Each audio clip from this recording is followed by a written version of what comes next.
Clara Donovan sat in the darkened living room of her Manhattan penthouse, her hand resting protectively on the curve of her belly.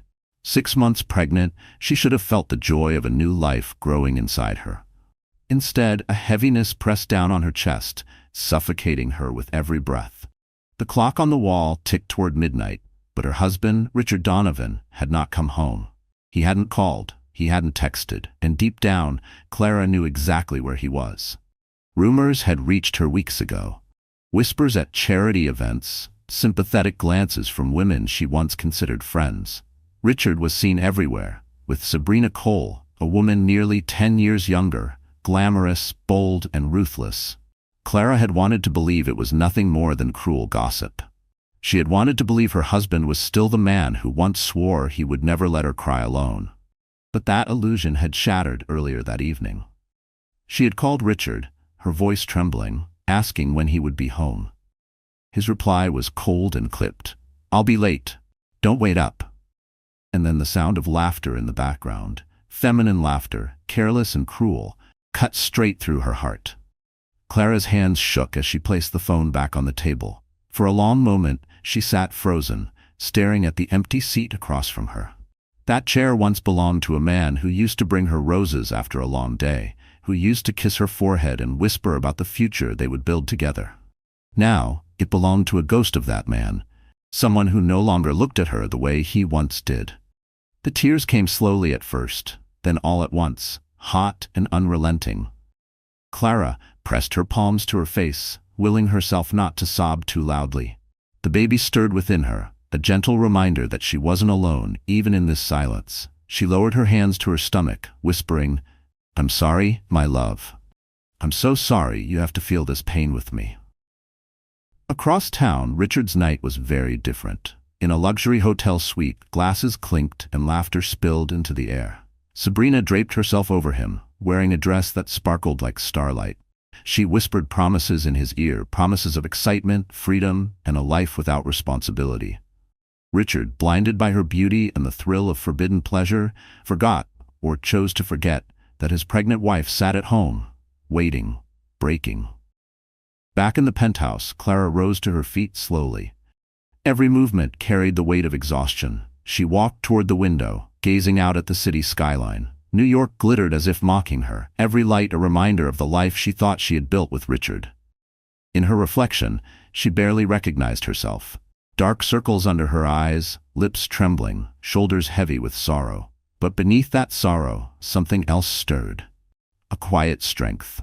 A voice within her whispering that this could not be the end of her story. She reached for the small wooden box tucked away in a drawer. Inside were letters she had once written to Richard. Love notes, anniversary cards, reminders of a time when they had been inseparable. With trembling fingers, she placed the letters into a neat pile and closed the lid. She knew then that those memories belonged to the past. Clara walked to her desk. She pulled out a crisp white sheet of paper and picked up a pen. For a long moment, she simply stared at it. The silence of the room pressed around her, broken only by the faint hum of the city below.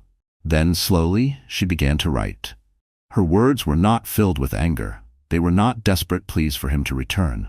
They were quiet, steady, and final. She wrote of betrayal, she wrote of disappointment, and she wrote of freedom, for herself and for the child she carried. Each stroke of the pen felt like releasing a chain that had bound her heart for too long. By the time she set the pen down, tears blurred her vision, but her hand no longer trembled. She folded the paper carefully, slipped it into an envelope, and sealed it with a firm press. On the front, she wrote one word. She leaned back in her chair, exhaustion washing over her. But for the first time in months, there was also a flicker of calm. She had made her decision. She would not beg. She would not fight for a man who had already chosen another. She would walk away, not with bitterness, but with dignity. At that very moment, Richard was pouring champagne into Sabrina's glass, telling her she was the only woman who truly understood him. He didn't know that at home, Clara was preparing the first step of her silent departure. He didn't know that the woman he thought too gentle, too fragile to stand on her own, was already stronger than he could imagine.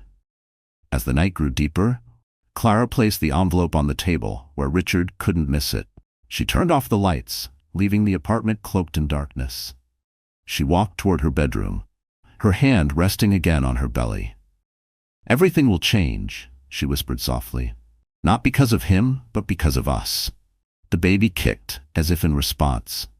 Clara allowed herself the faintest of smiles, though her eyes were still wet with tears. She climbed into bed, pulling the covers close, and closed her eyes. For the first time, she did not wait for the sound of keys turning in the lock. She no longer cared when Richard would come home, or if he came home at all. The hook of the story was set: a woman betrayed, broken, but unbending. A mistress basking in her temporary victory. And a husband blind to the storm he had unleashed. The runway of fate was waiting, and when the jet engines roared, lives would be changed forever. The morning light filtered weakly through the penthouse curtains, painting the room in shades of gray. Clara Donovan stirred awake, her hand instinctively reaching for the other side of the bed.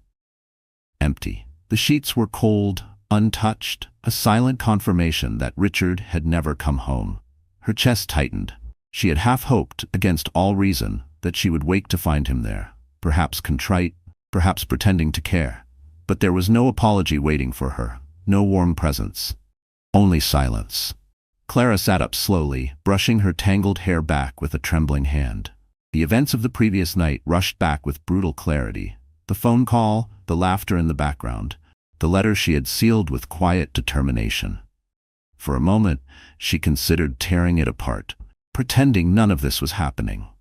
But then the baby shifted inside her, a soft reminder that denial was no longer an option. She rose and moved toward the kitchen, her bare feet dragging across the polished floor. The air smelled faintly of the roses Richard had bought weeks ago, now withered in their vase, petals curling inward like broken promises. She poured herself a glass of water, but her hands shook so badly she nearly dropped it. Her phone buzzed on the counter. Clara's heart leapt, hoping for a message from Richard. But it wasn't him.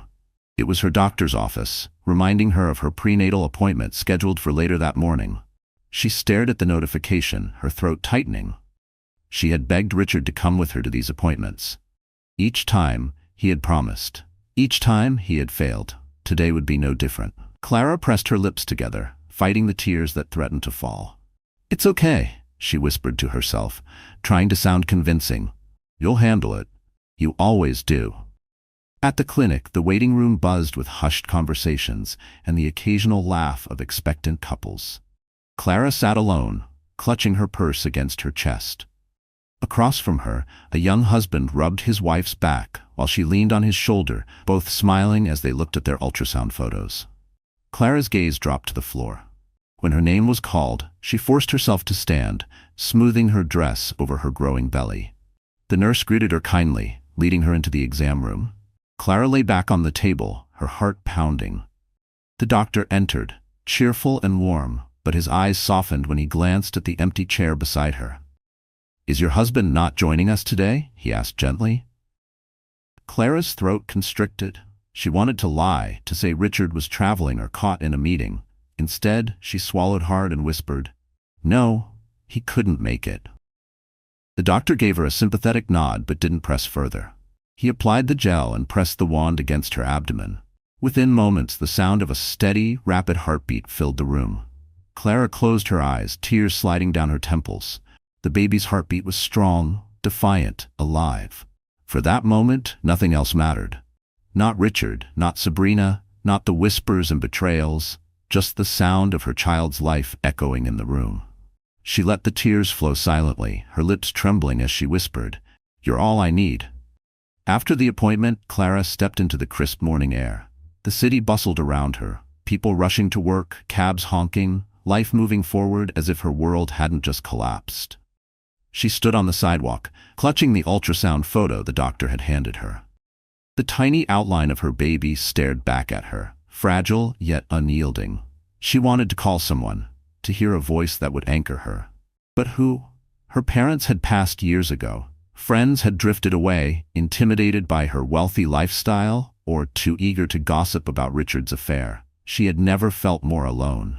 Clara tucked the photo into her purse and hailed a cab.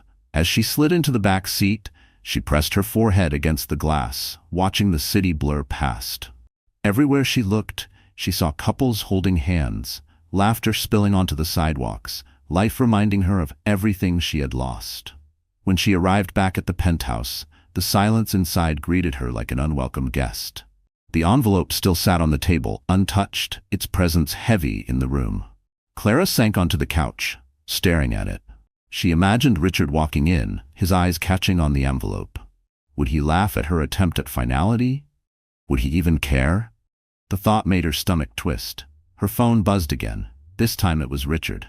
Her breath caught as she read the message. Working late again tonight. Don't wait up. That was it. No question about her appointment. No concern for her or the baby. Nothing. Clara let out a bitter laugh, though it quickly turned into a sob. She pressed her hands against her face, rocking slightly. The pain cut deeper than any physical wound. It wasn't just the betrayal of a husband. It was the betrayal of a partner, a father, a man who had promised to build a family with her and was now dismantling it piece by piece. Later that evening, she tried to distract herself by cooking dinner. She set the table for two out of habit, but halfway through the meal, she realized the absurdity. She shoved the second plate aside and forced herself to eat, though every bite tasted like ashes. The baby kicked again, stronger this time. Clara placed her hand on her belly, her tears falling into her food. Don't worry, she whispered. I'll make sure you never feel unwanted. I'll be enough for you, even if he isn't. As night fell, Clara walked back to the living room. She picked up the envelope, holding it tightly in her hands. She traced the letters of Richard's name on the front, her chest tightening. For a moment, she almost tore it open, desperate to cling to the illusion of the life she once had. But then she remembered the doctor's words. The baby is strong. You're doing well. Just take care of yourself. She closed her eyes, inhaling shakily. Take care of yourself, she whispered. That's what I need to do. Clara placed the envelope back on the table, this time with a sense of finality. She turned off the lights, letting the penthouse sink into darkness. In the stillness, she made herself a silent vow. She would no longer beg for Richard's attention. She would no longer measure her worth by his neglect. From this moment forward, she would live for herself and her child. It wasn't strength born out of choice, it was survival. But in that survival, Clara felt the faintest flicker of power. And though Richard didn't know it yet, the woman he thought he could discard was already rising. The days that followed felt like a blur to Clara Donovan. She went through the motions of life, eating, sleeping, attending her doctor's appointments, but inside, she was hollow. Each night, the penthouse grew colder, more silent, as Richard's absences stretched longer. He rarely called anymore. When he did, his words were sharp, perfunctory. The man she had once loved now spoke to her as though she were nothing more than an inconvenience. But the world outside did not stop. Richard Donovan was not only her husband, he was a well-known figure in New York society, a man admired for his business acumen and envied for his wealth. And Clara, whether she liked it or not, was still his wife. Invitations to charity galas, fundraisers, and social events continued to pour in. She had ignored them for weeks, too tired to put on a facade. Yet one invitation was impossible to refuse: the annual Winter Benefit Gala, hosted by the Donovan Foundation itself. For years, Clara had helped organize the gala, pouring her heart into every detail. It was supposed to be a celebration of generosity, of hope. This year, however, she knew it would be different. She debated not attending, but how could she not? It was her name, too, etched into the history of the foundation. And deep down, perhaps, she hoped Richard would at least stand beside her, if only for appearances. The night of the gala arrived, bitterly cold. Clara dressed carefully, slipping into a long, flowing gown of midnight blue that stretched over her rounded belly. She pinned her hair into an elegant twist, applied just enough makeup to hide the exhaustion etched into her features, and slipped on a pair of heels. She glanced at her reflection in the mirror. For a moment, she didn't see a broken woman. She saw dignity, resilience. Maybe that would be enough. Her car pulled up to the Grand Hotel ballroom, already buzzing with life. Flashing cameras lit up the night as paparazzi swarmed the red carpet. Clara stepped out, holding her clutch tightly, trying to ignore the murmurs around her. The cameras turned briefly toward her, but she could feel it. the curiosity, the pity. She straightened her spine, forcing a small smile. Inside, the ballroom glittered with chandeliers and champagne flutes, the air heavy with perfume and polished laughter. Clara scanned the crowd, searching for Richard. And then she saw him. He entered with Sabrina on his arm. Clara's heart clenched. Sabrina was dazzling in a crimson gown, her hand possessively looped through Richard's. He looked proud, as though parading her was an accomplishment, not a scandal. The room shifted as whispers spread like wildfire. Guests turned to watch, some hiding their smirks behind champagne glasses, others exchanging knowing glances. Clara froze, her feet rooted to the floor. For a moment she couldn't breathe. She felt every pair of eyes flicking between her and the woman clinging to her husband. Her cheeks burned, her palms clammy. "Clara." A woman's voice broke through the haze. It was Mrs. Harrington, an old socialite with a penchant for gossip. Her tone was sickly sweet, dripping with false sympathy. "Darling, you look radiant, but I must say Richard seems quite taken tonight, doesn't he?" Her eyes flicked pointedly toward Sabrina, who leaned in closer to Richard, whispering something that made him laugh. Clara forced a polite nod, though her stomach churned. She excused herself quickly, moving toward the far corner of the room. But no matter where she stood, she couldn't escape. Everywhere she turned, she heard them, fragments of hushed conversations. "She still showed up? Poor thing. Look at Sabrina, she practically glows. Richard doesn't even care who sees. Bold, isn't it?" Clara pressed her back against the wall, clutching her clutch so tightly her knuckles whitened. Her vision blurred with unshed tears, but she refused to let them fall. Not here, not in front of them. And then came the final blow. Richard raised a glass for a toast, the spotlight catching him and Sabrina in its glow. "I want to thank everyone for coming tonight," he declared, his voice confident, commanding. "This foundation means the world to me, and I couldn't do it without the support of those closest to me." He glanced at Sabrina, his lips curling into a smile. "To those who truly understand me." Gasps rippled through the crowd. Clara's breath hitched. He hadn't even looked in her direction. Not once. She felt her knees weaken, her heart pounding so violently she feared she might collapse. She turned quickly, making her way toward the exit, desperate to escape before the tears betrayed her. But as she reached the doorway, her phone buzzed. It was Richard. Confused, she opened the message. Her blood ran cold as she read the words, "Smile and stay put. Don't embarrass me." Clara stopped in her tracks, her hands trembling. Smile and stay put. As though she were nothing more than a prop, a placeholder for appearances. The humiliation was complete. Not only had Richard paraded his mistress in front of everyone, but he still expected her compliance. He wanted her to swallow the pain, to play her part in his carefully crafted image. Clara lifted her head slowly, tears threatening to spill. For a moment, she almost obeyed. Almost. But then she remembered the sound of her baby's heartbeat echoing in the doctor's office. She remembered the vow she had made to herself in the silence of the penthouse. She wiped her tears, squared her shoulders, and walked out of the ballroom without looking back. The whispers followed her, but she didn't care anymore. If this was humiliation, she would wear it. If this was Richard's idea of control, she would take it back, because something inside her had shifted. She realized then that she had nothing left to lose and everything to fight for. The cold air of that winter night bit into Clara Donovan's cheeks as she left the gala. Her heels clicked sharply against the marble steps, each step heavier than the last. The humiliation still burned in her chest like fire.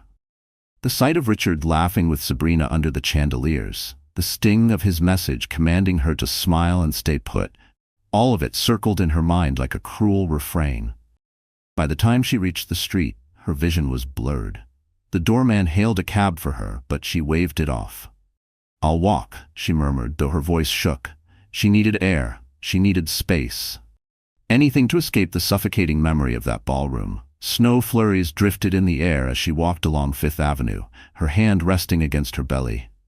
Her body ached, her breath shallow, but she pressed forward. She couldn't let herself break down here, not in front of strangers, not where cameras might still be watching. She ducked into a quieter side street, her heels slipping slightly on the icy pavement. But the world wouldn't give her peace. As she passed a brightly lit restaurant, the laughter from inside caught her attention. She turned her head and froze. Through the glass windows, she saw them. Richard and Sabrina, sitting close together at a table near the front, glasses of wine raised, his hand resting on hers. Her stomach twisted violently. They hadn't even waited. He hadn't even pretended to go home after the gala. The moment the speeches ended, he had whisked Sabrina away, as though Clara didn't exist at all.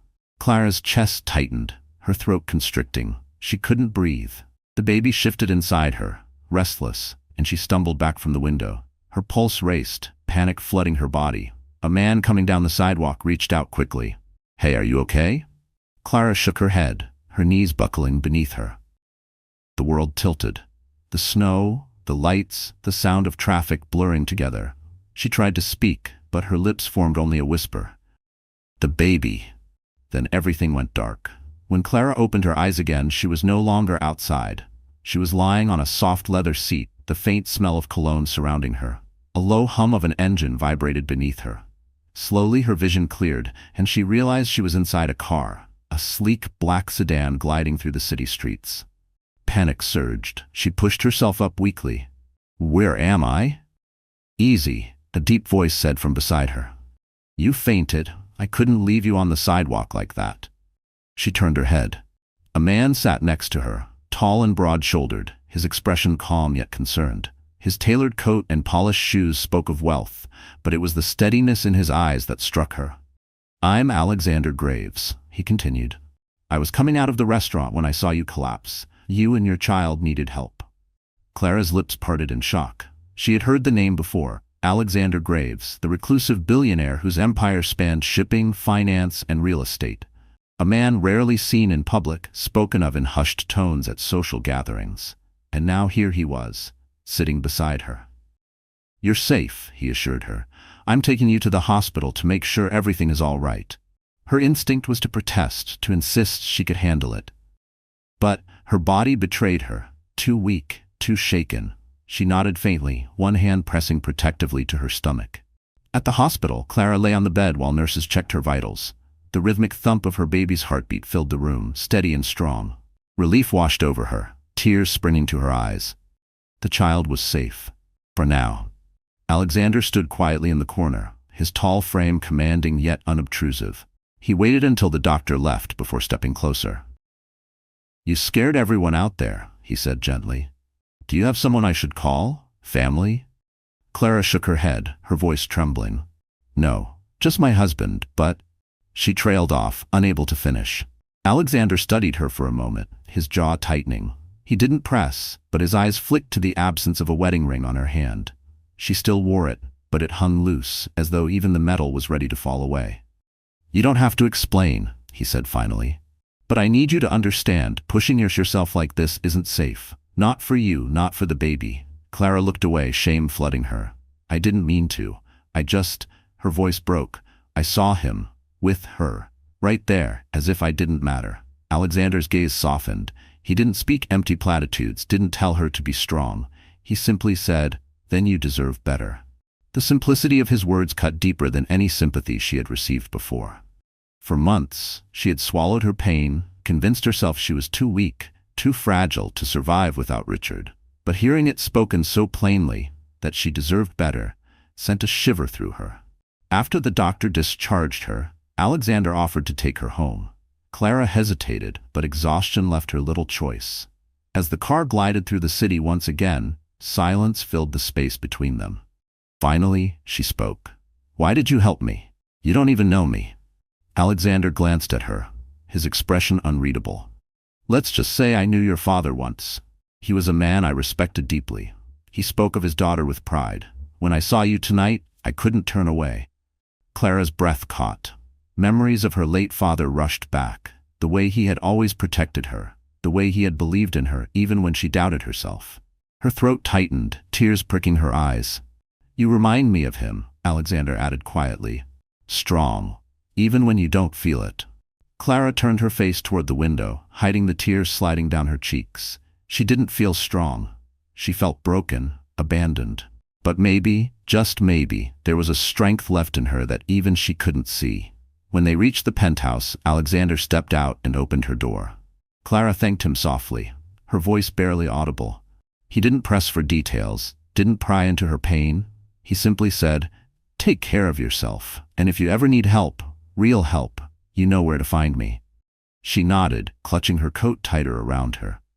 As the car pulled away, she stood in the cold night, staring up at the glittering city skyline. For the first time, she realized she wasn't as alone as she thought. The collapse had nearly broken her, but it had also revealed something unexpected. Not all allies came from the past, and not all strangers were indifferent.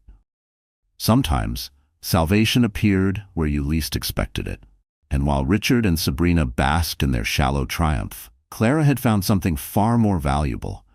An unexpected hand reaching into the darkness, reminding her that her story wasn't over yet. The next morning, Clara woke with a heaviness in her chest, but also with the lingering echo of Alexander Graves's words, "You deserve better."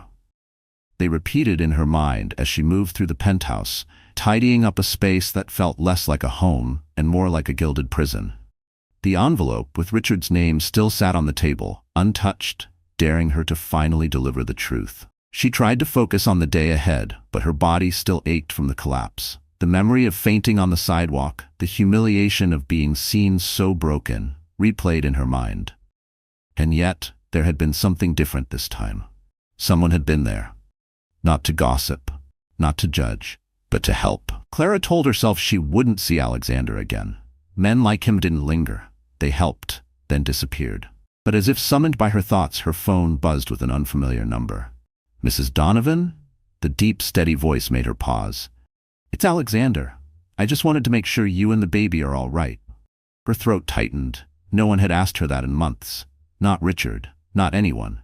She found herself whispering, "We're fine. Thank you." "I'm glad," he said.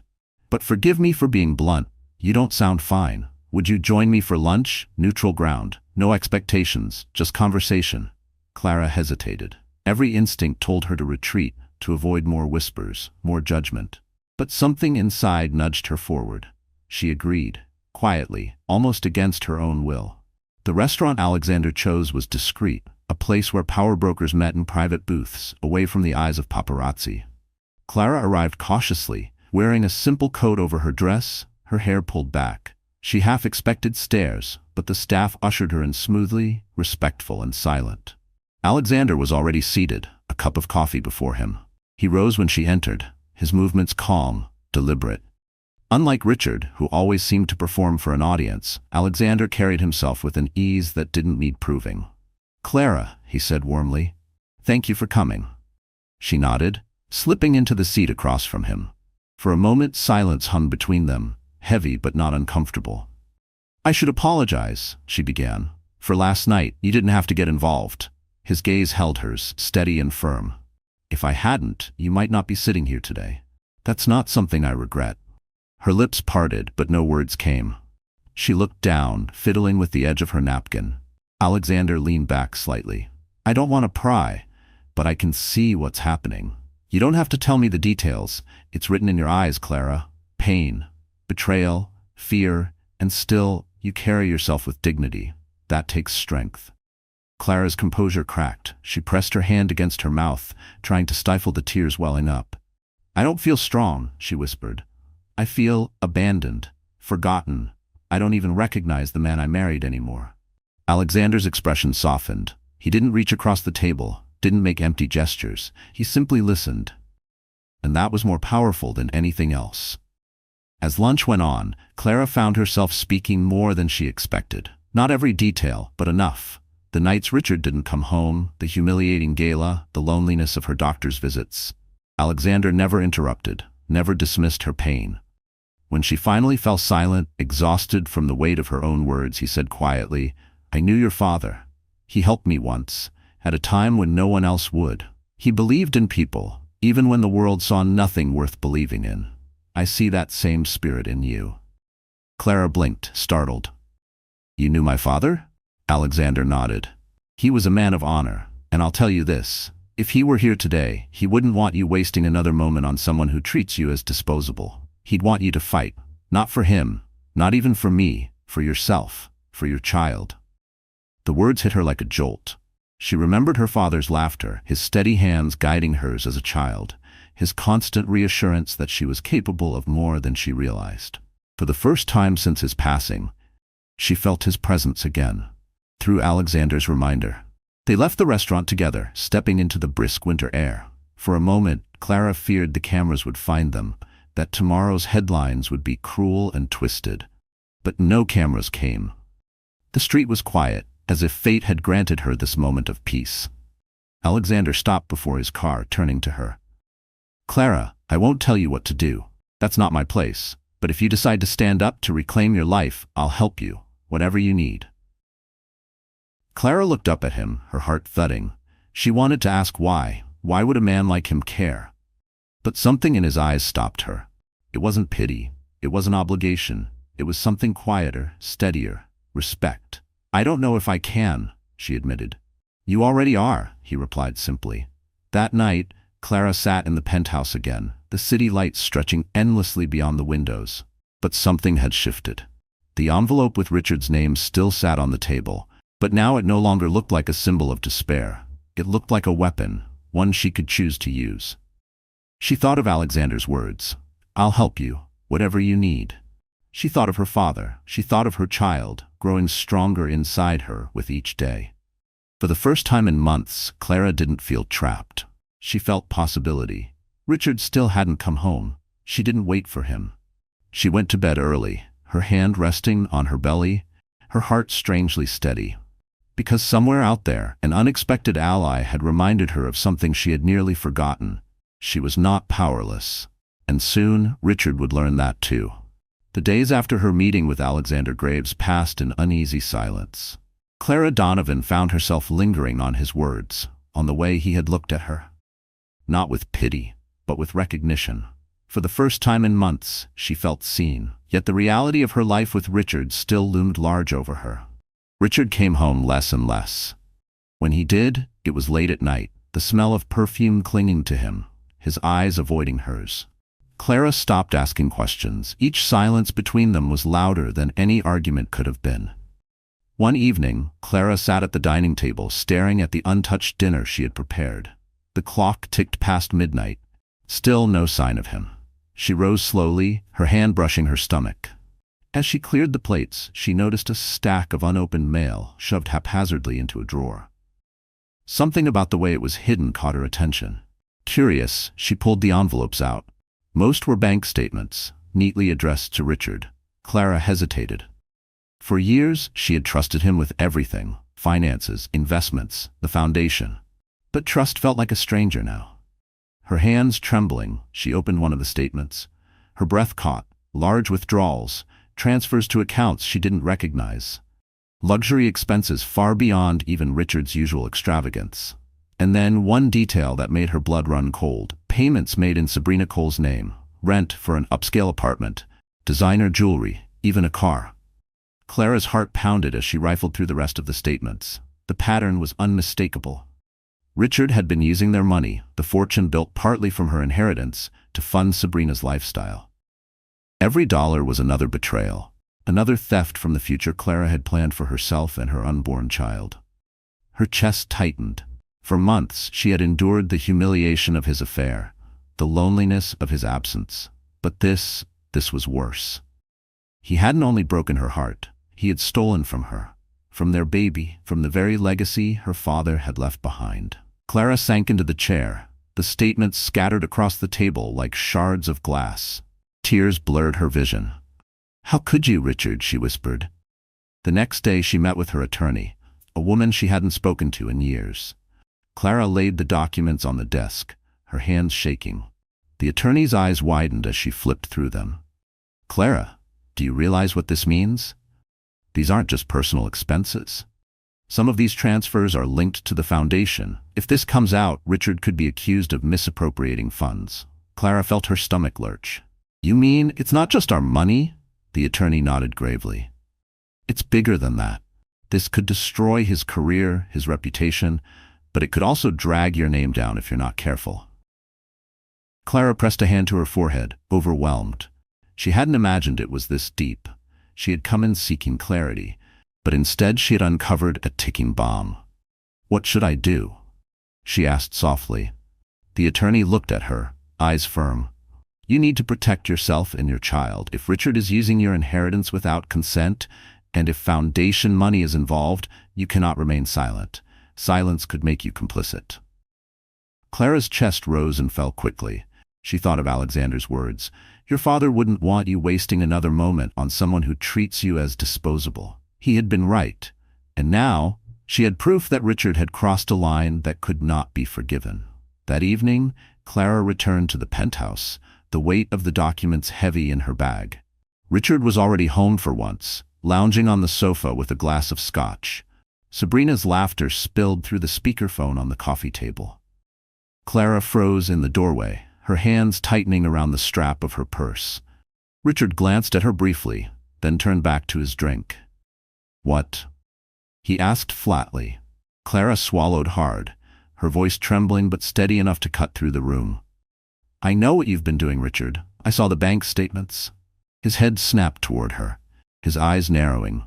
For the first time in months, she had his full attention. You went through my things? He demanded. They weren't your things, Clara shot back, her voice breaking. They were ours, my father's money, my inheritance, used to pay for her. She spat the last word with venom. Do you have any idea what you've done? Richard rose from the sofa, his face darkening. Don't you dare accuse me. Everything I've built, everything you have, is because of me. If I choose to spend money, it's my right. Clara shook her head, tears spilling down her cheeks. No, Richard. It's not your right to steal from me. It's not your right to steal from our child. And if the board learns you've been funneling foundation money into your mistress's pockets, you'll lose everything. For a moment, a silence filled the room, heavy and suffocating. Then Richard's lips curled into a bitter sneer. You wouldn't dare. You don't have the strength. Clara lifted her chin, her body trembling but her gaze unflinching. Watch me. That night, long after Richard stormed out, Clara sat at the dining table again, the documents spread before her. She felt hollow, raw, but also strangely resolute. For the first time, she had power. Proof, and with it, a choice. As she gathered the papers into a folder, her phone buzzed. It was a message from an unknown number. You don't know me, but I worked under Richard at the foundation. He's been covering things up. If you want the truth, meet me tomorrow. I'll bring evidence.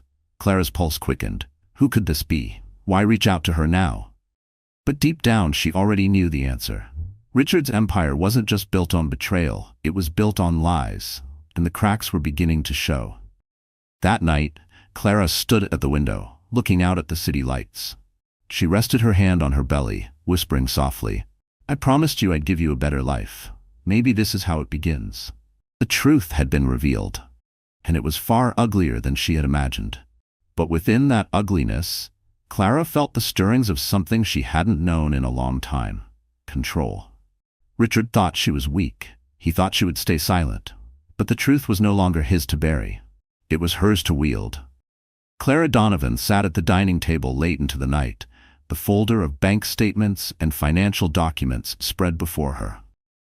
The city lights outside flickered against the glass windows, but inside the penthouse, the air was thick with tension. For months, Richard had made her feel powerless, invisible. But now she had proof that could shatter the carefully constructed empire he clung to. Her phone still displayed the anonymous message. I worked under Richard at the foundation. He's been covering things up. If you want the truth, meet me tomorrow. I'll bring evidence. Clara traced the words with her finger, her heart racing. A part of her wanted to delete the message, to retreat into the safety of silence. But another part, the part that had been awakened by Alexander's encouragement, by the sound of her child's steady heartbeat, refused to be ignored. This ends, she whispered to herself. The following morning, Clara dressed simply, pulling on a long coat and scarf that disguised her figure. She slipped out of the penthouse quietly, careful not to draw attention. Richard was gone, likely with Sabrina, lost in his own illusions of control. The cafe where she was told to meet was tucked away on a quiet street. Clara entered cautiously, her eyes scanning the room. At a corner table sat a young man in his early 30s, his nervous fingers tapping against a folder. When he saw her, he stood quickly. Mrs. Donovan? He asked in a low voice. Clara nodded, sliding into the seat across from him. You sent me the message. He glanced around before leaning closer. My name is Daniel Reed. I used to manage accounts for the Donovan Foundation. Richard fired me when I asked too many questions. Clara's pulse quickened. What kind of questions? Daniel opened the folder, pushing documents toward her. Questions about why large sums of money were being rerouted into shell companies, why expenses for Sabrina Cole were being written off as business development, why donors' money was disappearing. Clara's eyes scanned the papers, her hands trembling. The evidence was damning. Transfers, falsified invoices, signatures that weren't hers but bore her name. If the authorities see this... Clara's voice caught. Daniel nodded grimly. Richard could lose everything. His company, his freedom. I tried to stop it, but no one believed me. They all feared him. But you have the power to expose him.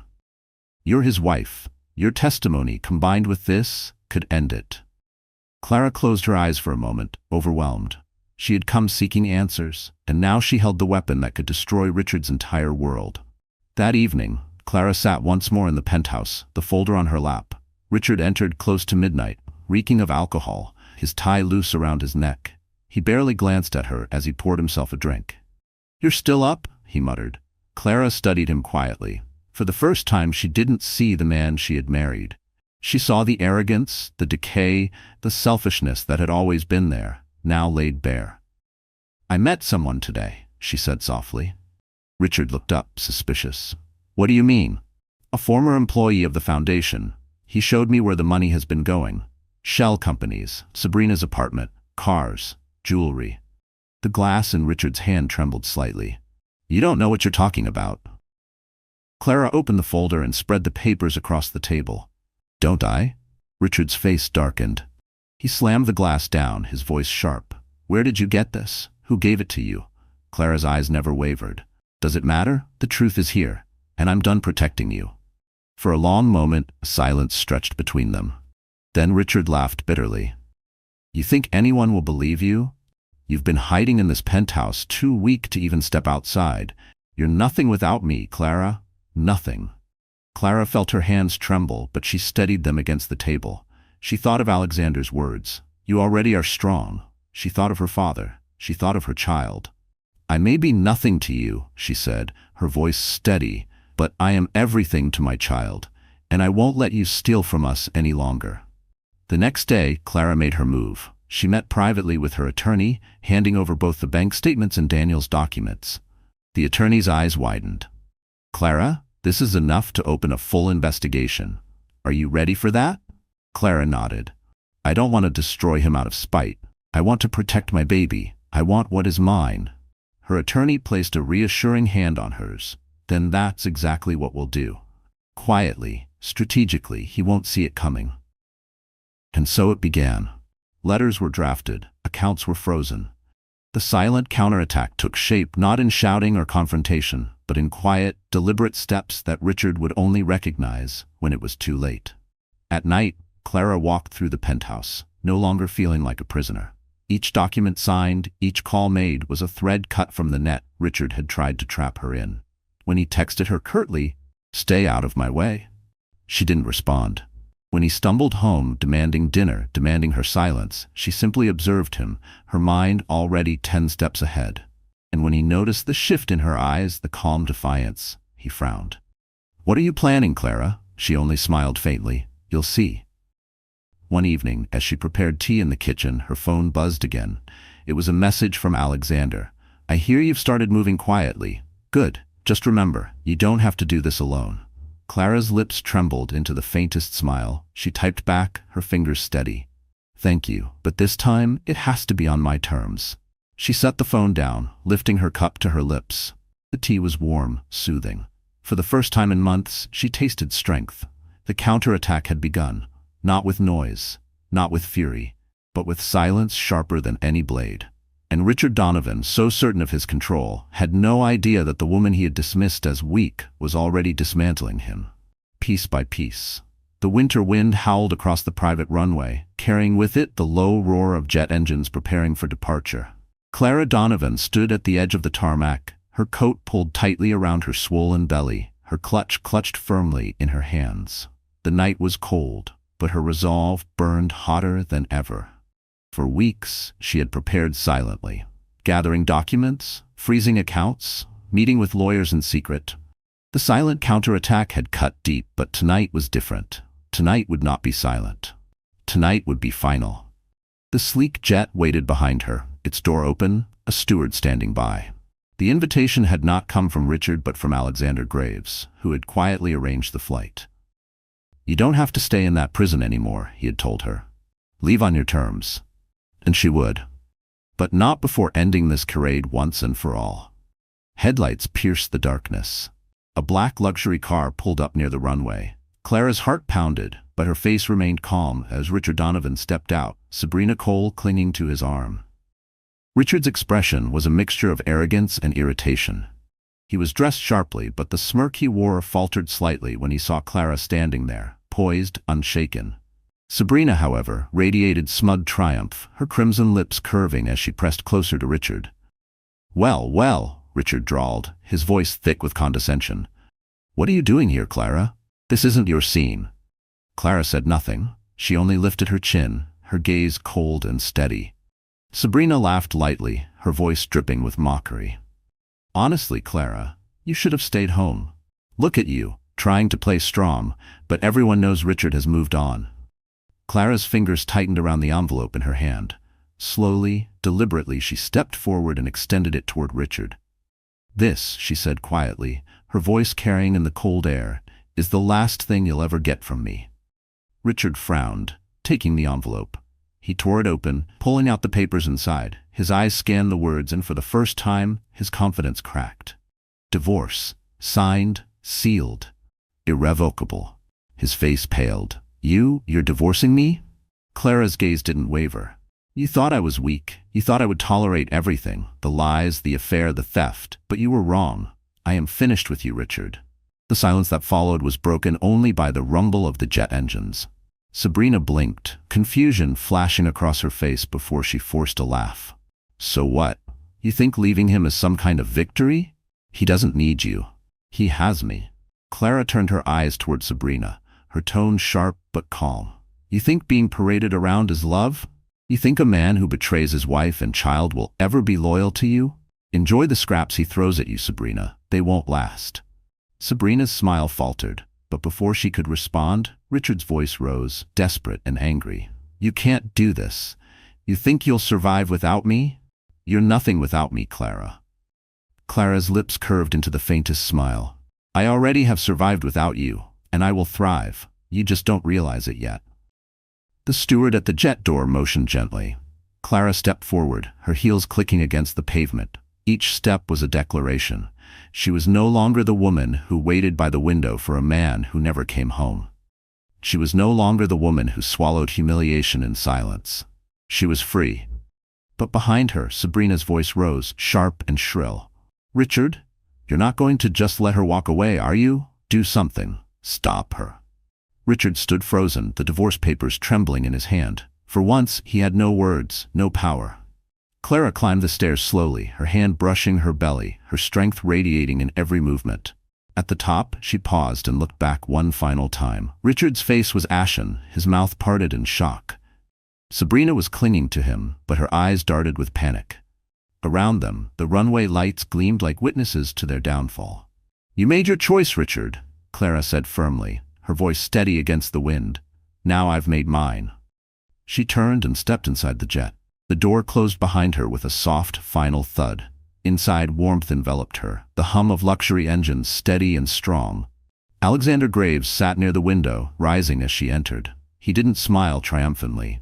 He didn't gloat. He simply inclined his head, as though acknowledging her victory. "You did it," he said quietly. Clara sank into the leather seat, exhaustion and relief washing over her. "No," she whispered, resting her hand on her belly. "We did it." Through the window, she caught one last glimpse of the runway. Sabrina was on her knees, pleading, her voice lost in the roar of the engines. Richard stood stiff, his face pale, clutching the divorce papers that sealed his downfall. The jet engines roared louder, drowning out the chaos outside. The plane began to move, carrying Clara away from the life that had once trapped her.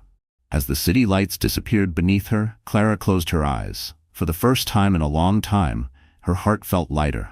The betrayal had nearly broken her, the humiliation had scarred her. But the runway had given her something new. Release. She wasn't just leaving Richard, she was leaving behind the woman who had once believed she couldn't survive without him. Now she was someone else, stronger, wiser, free. And while Richard's empire crumbled under the weight of his own corruption, Clara's new life was just beginning. On her terms, with her dignity intact, and with her child's future secured.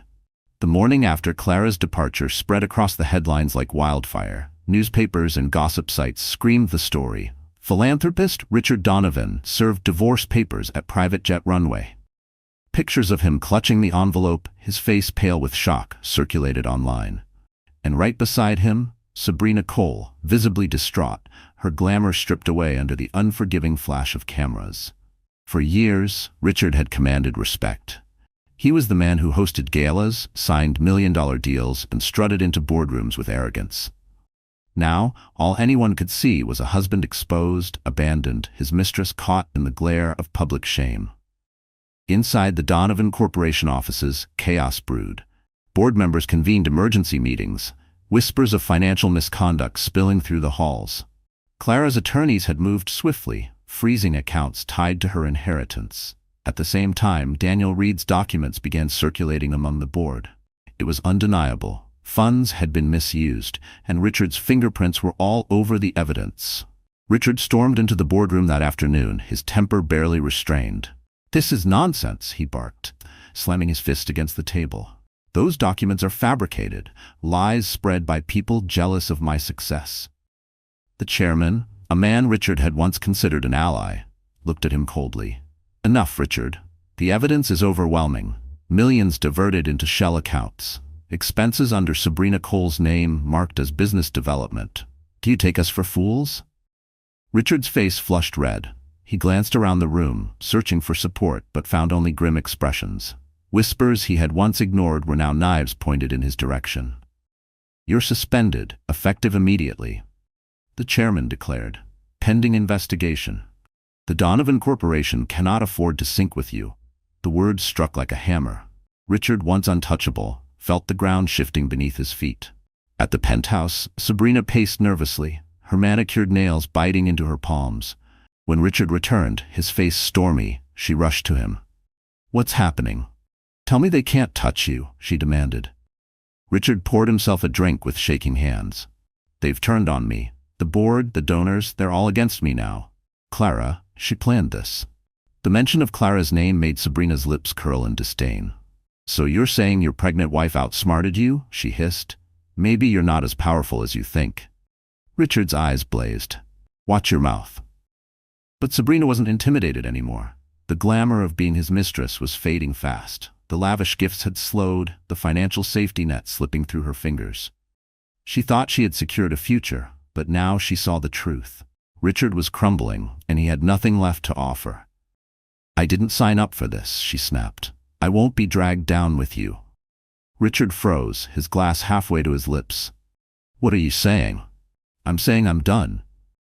She grabbed her purse, her heels clicking against the marble floor. "Find someone else to worship you. I'm not going down with a sinking ship."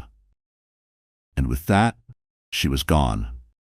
Richard stood in the silent penthouse, the weight of the divorce papers heavy in his mind, the echo of Sabrina's footsteps still ringing in his ears. For years he had believed he could control everything, his business, his marriage, his mistress, his image. Now all of it was gone, slipping through his fingers like sand. He poured another drink, but it did nothing to numb the fear gnawing at him. For the first time in his life, Richard Donovan was truly alone. Meanwhile, across the city, Clara sat in Alexander Graves's office, the warm glow of sunlight streaming through tall windows. She cradled a cup of tea, her eyes fixed on the skyline. "You've made headlines," Alexander remarked, his voice calm but edged with admiration. "The way you handled it, quiet, decisive, unflinching. He never saw it coming." Clara smiled faintly, though her eyes were tired. "For so long I let him control the narrative. I thought silence was weakness, but silence, it became my weapon." Alexander leaned forward, his gaze steady. "You've taken back everything he stole from you, and more importantly, you've proven something to yourself, that you are not defined by him. You never were." Clara placed her hand on her belly, feeling the gentle kick of her child. I did it for us, for this life inside me. I couldn't let him drag us down with him. Her voice trembled, but her resolve was clear. She wasn't celebrating revenge, she was claiming survival. News of Richard's downfall spread beyond New York. Donors pulled out of projects, regulators announced formal investigations. Reporters hounded him at every turn, their questions merciless. Mr. Donovan, did you use foundation money to fund your mistress's lifestyle? Have you been served divorce papers by your wife? Will you resign permanently? Each question chipped away at the image he had crafted. Each headline pushed him further into disgrace. One evening, Richard sat alone in a dimly lit bar, staring into his glass. The televisions above the counter replayed footage of Clara boarding the jet, calm and composed, while Sabrina begged at the runway. The contrast was brutal. Clara, dignified in her departure. Richard, humiliated in his desperation. The bartender leaned closer. "Rough week, huh?" Richard didn't answer. He only lowered his head, the divorce papers still haunting him. Across the ocean, in the warmth of a foreign villa Alexander had arranged, Clara walked barefoot along a sunlit terrace. She wore a simple dress, her hair loose around her shoulders. The air smelled of the sea, fresh and free. She paused, resting her hand against her belly. "We're safe now," she whispered to her unborn child. "No more lies, no more pain, just us, and a new beginning." Alexander joined her on the terrace, offering a gentle smile. "You've come a long way, Clara. Don't forget to breathe. The storm is behind you." Clara exhaled, her shoulders relaxing for the first time in months. She knew there were still battles ahead. Legal fights, custody discussions, endless headlines, but none of it mattered as much as this moment. She had walked away with her dignity, her child, and the strength she once thought she'd lost. And Richard? He was left with the bitter end, an empty penthouse, a ruined reputation, and the knowledge that the woman he dismissed as fragile had been the one to end him. The soft crash of waves filled the villa as dawn stretched across the horizon. Clara Donovan sat on the balcony, wrapped in a light shawl, watching the sunlight break across the ocean. The air was different here, warm, fresh, free of the heavy weight she had carried for so long. For the first time in months, her body felt at ease and her soul lighter. Her hands rested on her rounded belly, the steady rhythm of her baby's kicks grounding her. "We made it," she whispered, a faint smile tugging at her lips. "We're really free now." The words felt almost foreign. Freedom. She had dreamed of it in the darkest nights, when Richard's betrayal crushed her, when Sabrina's smirk haunted her. And now, it wasn't a dream, it was reality. Back in New York, the fallout from Richard's downfall continued to unfold. Investigations exposed years of corruption, his empire collapsing brick by brick. Board members distanced themselves, donors fled, and Sabrina vanished from the headlines, abandoning the man she once clung to. But Clara didn't watch the news anymore. She didn't need to. Richard's story was no longer hers to carry. She had walked away, closed the chapter, and chosen not revenge, but life. In the villa, Alexander Graves arrived with his usual quiet presence, setting a tray of breakfast on the table. "You're awake early," he observed. Clara turned, her smile small but genuine. "The baby doesn't let me sleep much these days." Alexander's eyes softened, but he didn't press further. He poured her tea, the steam curling into the morning air. "You look different, Clara, lighter, stronger." She exhaled slowly, her gaze drifting back toward the sea. "For so long, I thought strength meant staying, enduring, forgiving, but real strength was walking away." Alexander nodded, his voice low. "And you did it with dignity. That's rare." Her throat tightened. "I didn't want revenge. I didn't want to destroy him. I just couldn't let him destroy me or our child." The silence between them was steady, not heavy. For once, silence wasn't loneliness, it was peace. That afternoon, Clara walked through the villa gardens, the flowers swaying gently in the breeze. She remembered her father's words long ago. "Dignity is the armor no one can take from you."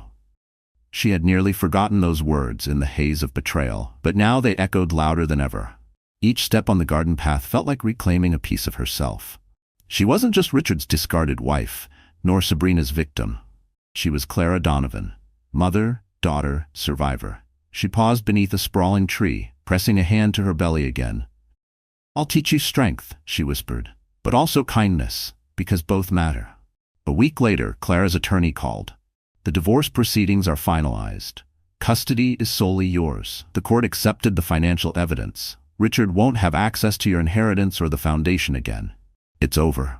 Clara closed her eyes, her chest rising with a deep, shuddering breath. Thank you, she whispered. As she hung up, tears slipped down her cheeks. Not tears of sorrow, but of release. The chains were gone. The fight was over. And in their place was something she hadn't felt in a long time: relief. That evening, Alexander joined her on the terrace again. The sun dipped low, painting the sky in hues of gold and crimson. Divorce finalized? He asked. Clara nodded, her eyes glistening. It's done, completely. Alexander studied her for a moment, then said, So what comes next? Clara looked out at the horizon.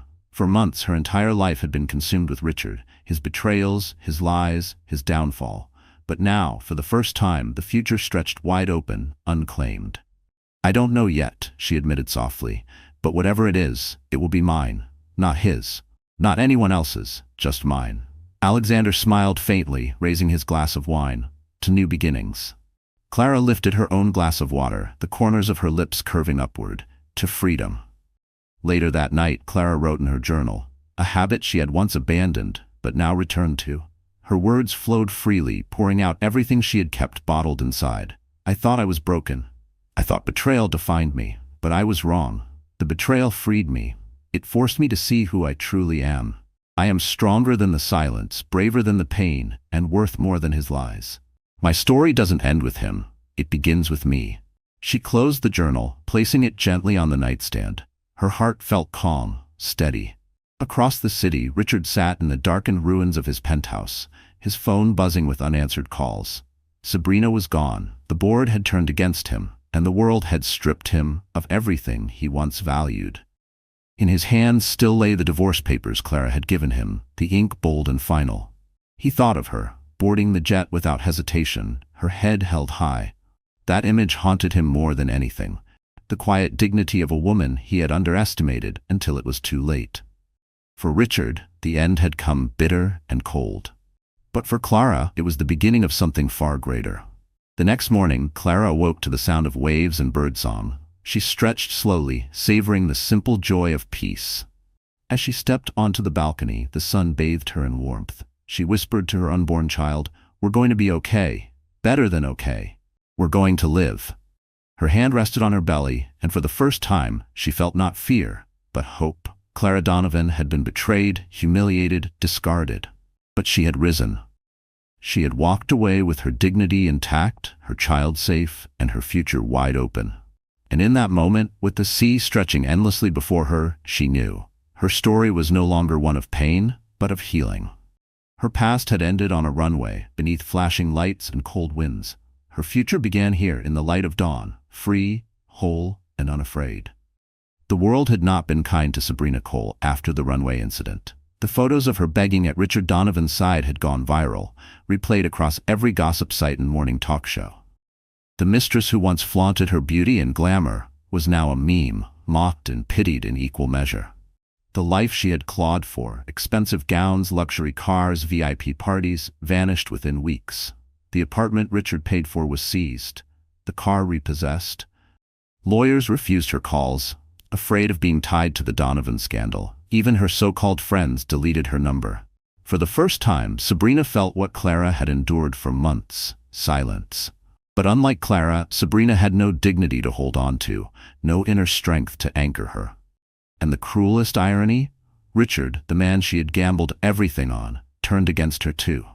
"You're part of this mess," he snarled during one of their last fights. "Half the payments are in your name. If I go down, you'll burn with me." That was the night Sabrina left, her heels clicking out of his penthouse forever. She carried nothing but her purse and the haunting knowledge that she had lost everything she thought she had won. Meanwhile, Clara Donovan's life could not have been more different. In the warmth of Alexander Graves's villa, she cradled her unborn child and breathed in freedom. For the first time in months, she slept without fear. The divorce was finalized. Her dignity was intact, her inheritance secured. And Richard? He was left with empty accounts, an empty penthouse, and an empty life. One evening, as the sun dipped into the sea, Clara stood on the terrace, a glass of water in hand. Alexander joined her quietly, setting his drink on the railing beside hers.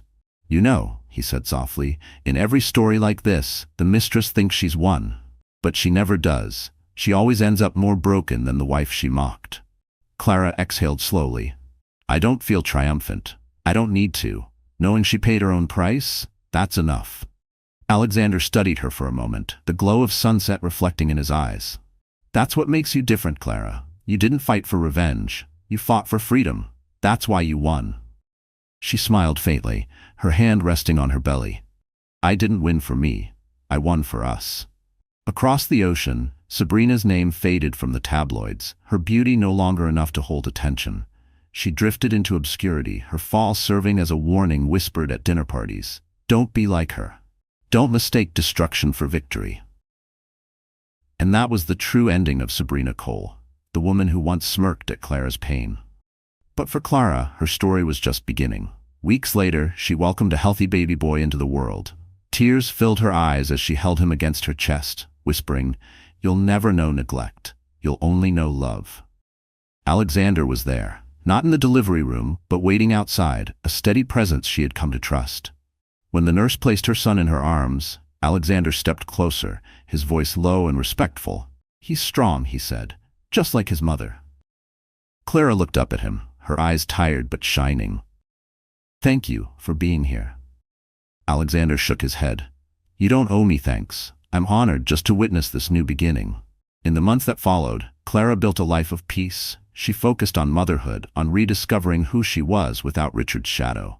And Alexander never pressured, never rushed. He was simply there, an ally, a friend, a man who understood the value of dignity. But sometimes, in the quiet evenings when the baby slept and the sea sang softly outside, Clara would catch his gaze lingering just a little longer.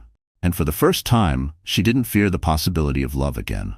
She wasn't ready yet, but one day maybe, because Clara's story was no longer one of betrayal, humiliation, and loss. It was a story of healing, of dignity, of strength, and perhaps one day, of love. Sometimes in life, the greatest strength isn't in holding on, it's in knowing when to let go. Clara's journey shows us that dignity is more powerful than revenge, and healing is more valuable than any victory. Betrayal may leave scars, but it can also open the door to freedom and self-respect. As Marcus Aurelius once said, "You have power over your mind, not outside events. Realize this, and you will find strength." So what about you? Have you ever faced a moment where walking away made you stronger? Share your thoughts in the comments. I'd love to hear your story. And if this journey touched your heart, don't forget to like this video, subscribe to the channel, and turn on the notification bell so you never miss the next story. Together, let's keep building a community of resilience, healing, and hope.